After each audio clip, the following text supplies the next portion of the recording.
Ayahuasca and peyote are two very powerful psychedelic plant medicines with long traditions of use for healing and spiritual growth. And some may confuse the two because they are both psychedelic. And while they do have some similarities, these medicines are very, very different. And so in this video, we'll explore the differences between peyote and ayahuasca with their active ingredients, effects, and overall experience. Before we dive in though, take a moment to subscribe to our YouTube channel. First, let's start with peyote, which is often the lesser known of these two medicines. So peyote is a small button-shaped cactus that grows in the deserts of the American Southwest and northern Mexico.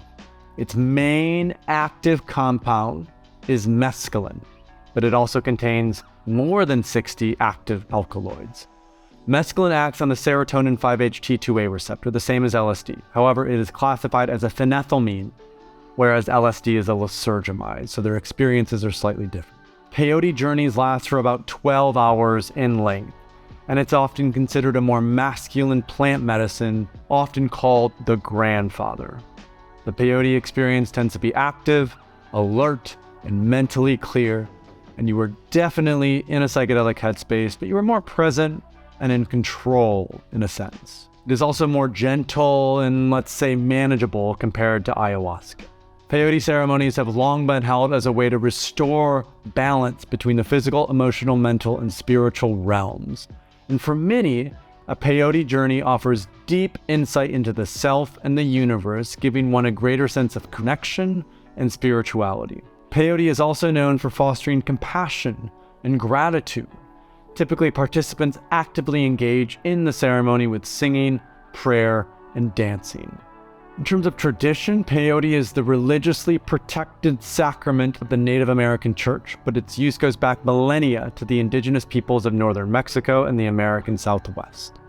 It is traditionally used in all-night religious ceremonies with drumming and singing, led by a healer, medicine man, or quote-unquote road man.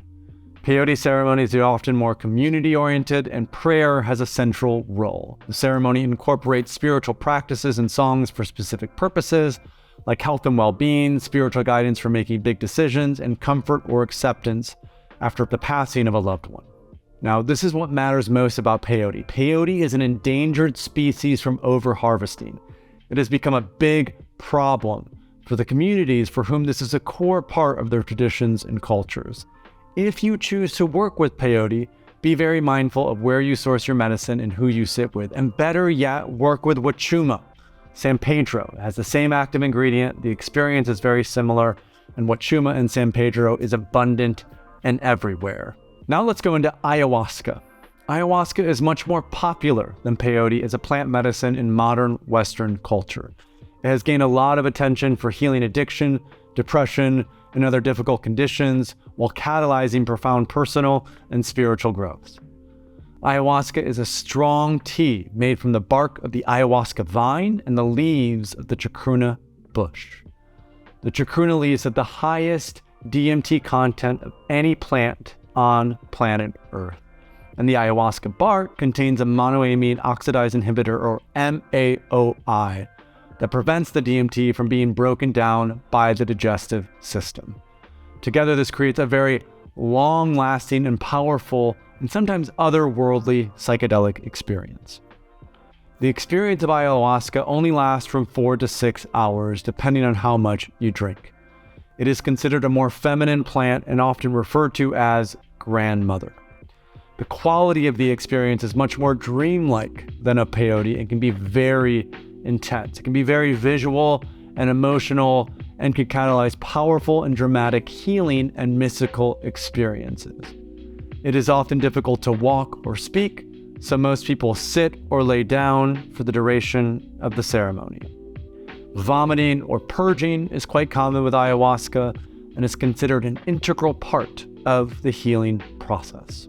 In terms of the tradition, there are many traditions of ayahuasca ceremonies throughout the Amazon basin of South America, and they all have their own unique ways of working with the medicine. In general, most ceremonies have participants sitting or laying down silently while a curandero healer or shaman sings songs. Each participant has their own experience, and then there is often an opportunity for integration or sharing the following morning. In terms of ethical consideration, ayahuasca grows much faster than peyote. It takes 4 to 6 years to reach maturity, but because of growing popularity, there are still concerns about long-term sustainability. So be mindful of who you sit with. Anyone who can call themselves a shaman is not necessarily a shaman. So be sure you sit with someone who has a lot of experience and training.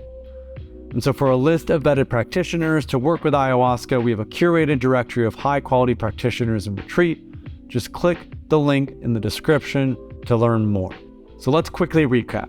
Both peyote and ayahuasca are powerful and profound plant medicines with eons of use. There's an incredible lineage. They both have rich traditions of ceremonial use for healing and spiritual growth.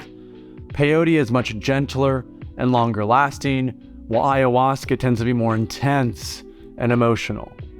Whichever medicine calls to you, just be sure to work with an experienced practitioner that you trust. And again, to find an experienced practitioner, go to Third Wave's website, click through to our directory, and there you can be matched with a vetted and verified provider who is a great fit for your experience.